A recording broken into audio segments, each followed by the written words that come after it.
My name is Jacob, and I'm 16 years old. Recently, my life has changed dramatically, and I have no idea why these events are happening.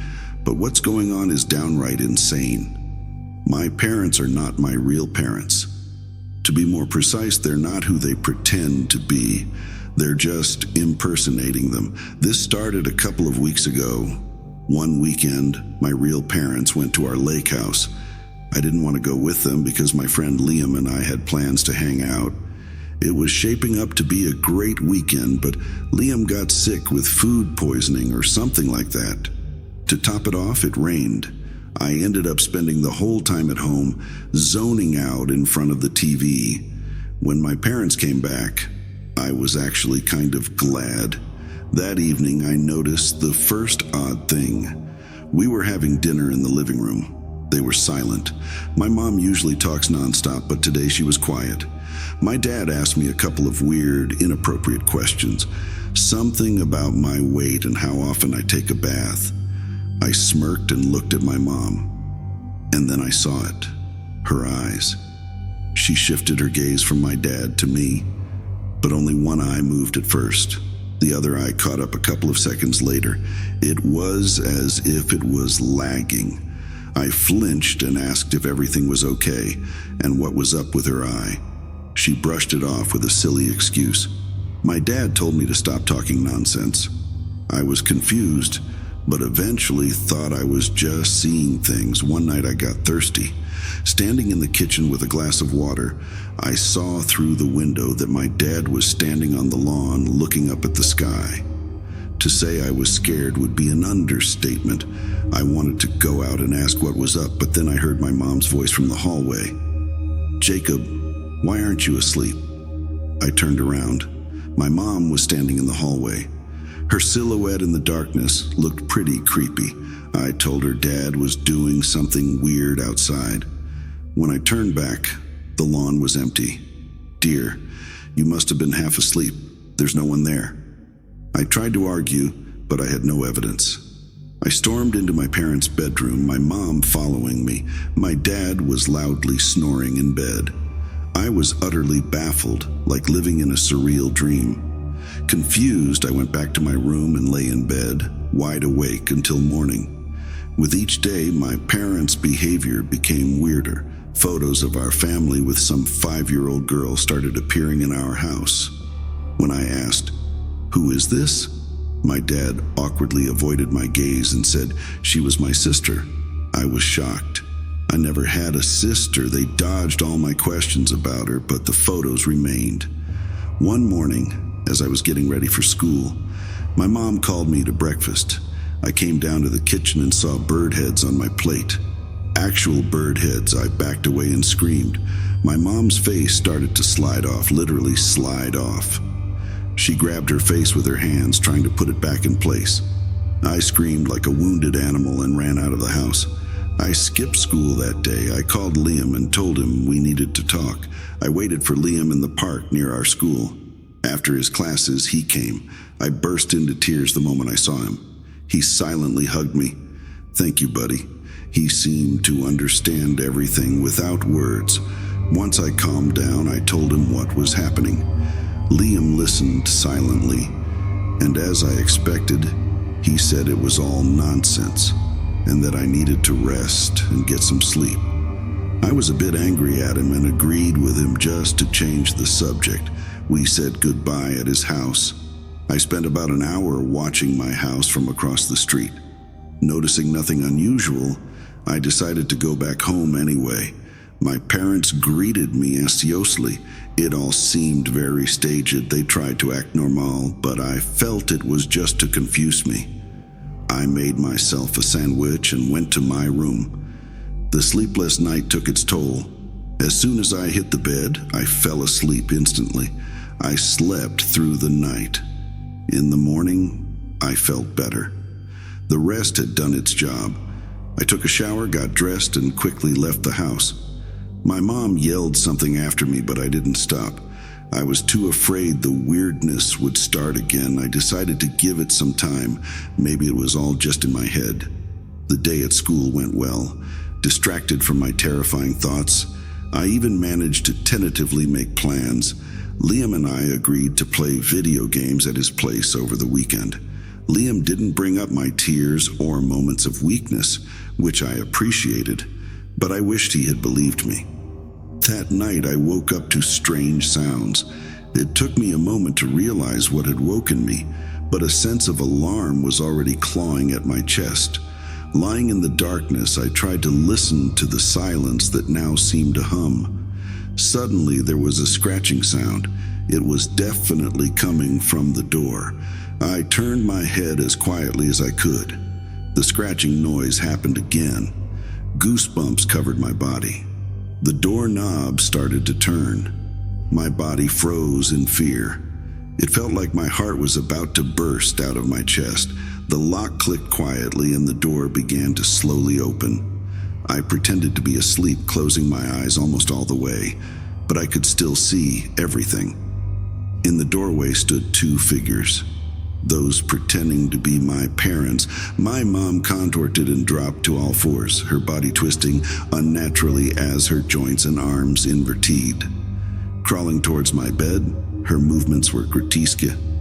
My dad stood still behind her. Out of fear, I closed my eyes completely. The terror was overwhelming. Her foul breath and the heat from her skin washed over me. I prayed she wouldn't realize I was awake.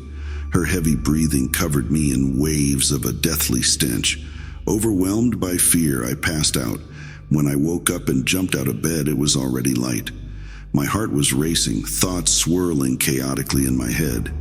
I paced around my room. The bedroom door opened. It was my mom telling me it was time for school. I froze, understanding that I couldn't let on that I knew what happened last night. No matter what it took, I had to act normal.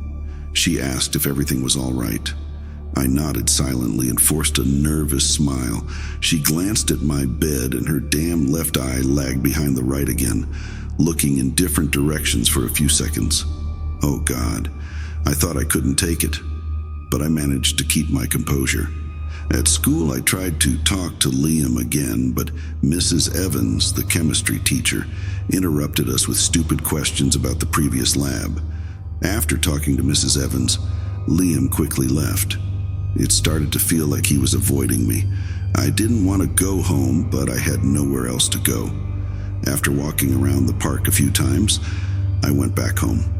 We sat down for dinner. My dad talked about underground creatures, and I just nodded along, pretending to understand the nonsense he was spouting. My mom asked if I wanted stewed crows for dinner tomorrow. I said I didn't care. After dinner, my parents suggested watching a movie about mice mating, but I declined and went to my room. I lay face down on my bed and cried. I knew this couldn't go on. I had to tell someone. I lay awake again. It was 2 a.m. when the floorboards in the hallway creaked again. The bathroom faucet turned on. Someone clearly decided to take a bath in the middle of the night. I could hear muffled sounds of struggle and groaning through the running water. I got out of bed and quietly made my way to the corridor. The bathroom door was ajar, a sliver of light casting shadows on the hallway wall. What I saw next horrified me. My dad, or rather the thing pretending to be him, was standing at the sink. His reflection in the mirror had no face, just smooth skin where his eyes, nose, and mouth should be. In his hands, he held something resembling a leather mask with my father's face. I screamed. The creature turned its head, and through the mirror I saw it looking at me. That faceless gaze was fixed on me. It couldn't see, but I knew it was aware of me. I yelled. It turned towards me and reached out its hand. I slammed the door shut and barricaded it. I ran to my room, locked the door, and started piling up furniture against it. My head felt like it would explode from fear and tension. The door handle rattled. From behind the door, my parents called, "Jacob, son, let us in." They distorted their voices, trying to mimic my real parents. But I knew the truth. I knew it was a lie. Their voices shifted, becoming higher and lower. like a tape being chewed up by a recorder. I covered my ears with my hands, tears streaming down my face. Scissors in hand, I climbed into the closet, holding the scissors as my last hope for salvation. They banged on the door. My mom howled, her voice no longer resembling my mother's at all. I heard the door give in with a crunch, realizing this was the end. The closet door slowly opened. Towering above me was the figure pretending to be my father, his faceless, horrifying head tilted down, burning me with its invisible gaze. I had no other way out. I sprang up and plunged the scissors into the area wherein I should have been. The howling stopped. The creature staggered and fell backward onto the floor. I saw my chance. I glanced towards the figure pretending to be my mother. She was bent over, her legs twisted backwards like some insect, her hands pressed to her face. Her face was melting, trying to hold it together with her palms as the skin slid off like Rado. This creature was still trying to deceive me. I rushed for the exit, pushing the creature aside with all my might. I couldn't stay silent any longer. I bolted down the stairs, jumping 2 steps at a time. After barricading both exits from the house, I called the police. This time, I had proof. The officers arrived quickly, and I led them to the creatures. "You saw them in the photos, right, sir? You saw them? Why are you silent?" The click of a tape recorder broke the silence. Detective Myers leaned back in his chair and lit a cigarette. "What happened to that boy?" asked Dr. Patterson. The detective closed his eyes and exhaled a long stream of tobacco smoke. "The kid lost it," Myers replied without opening his eyes. He moved closer to the table where psychiatrist Colin Patterson sat. 3 months ago, Jacob's sister Maggie disappeared. She was 5. She was playing with toys in their yard, and their mother was watching her through the kitchen window. She got distracted for just a minute to answer a phone call, but that was enough time for some lunatic to snatch the girl and throw her into his van. A week later, they found her body in a ditch on the outskirts of town. The detective snuffed out his cigarette in the ashtray and immediately lit another. "Yes, I've heard about that," said Dr. Patterson. "The bastard hasn't been caught yet, has he?" "No, they haven't caught him," continued the detective. "The family was devastated. Not just the family, the whole street was in shock. Gradually, the mother and father tried to move on, but not Jacob. Their neighbor said the boy was particularly attached to the girl. They had a special bond. He couldn't deal with what happened. Yes, perhaps his parents are partly to blame. Everyone grieves differently. The mother and father became distant from him, spending more time out of town. The boy was left to grieve alone." Myers stood up from the table, walked to the window, and continued. "I spoke with his friend Liam Davies. He confirmed that as he began to notice Jacob's odd behavior, he gradually distanced himself from him. Jacob convinced himself he never had a sister, but he convinced himself of more than that. He was certain that some creatures were mimicking his parents. When they realized their son needed help, it was too late. He stabbed his father in the eye with scissors during one of his episodes. The father survived, lost an eye, but survived. Jacob himself called the police and led them to the room. He's not aggressive. He's perfectly normal regarding everything that doesn't involve his parents. I think he blames them for what happened." The detective turned and looked at the doctor. "Colin, help this kid." Jacob sat in the corner of a cold cell. For the first time in a long time, he was calm. Memories of a movie floated in his mind. A movie about a family of 4 enjoying their countryside house by the lake. The brother and his sister happily fishing off the dock. The girl caught her first small fish.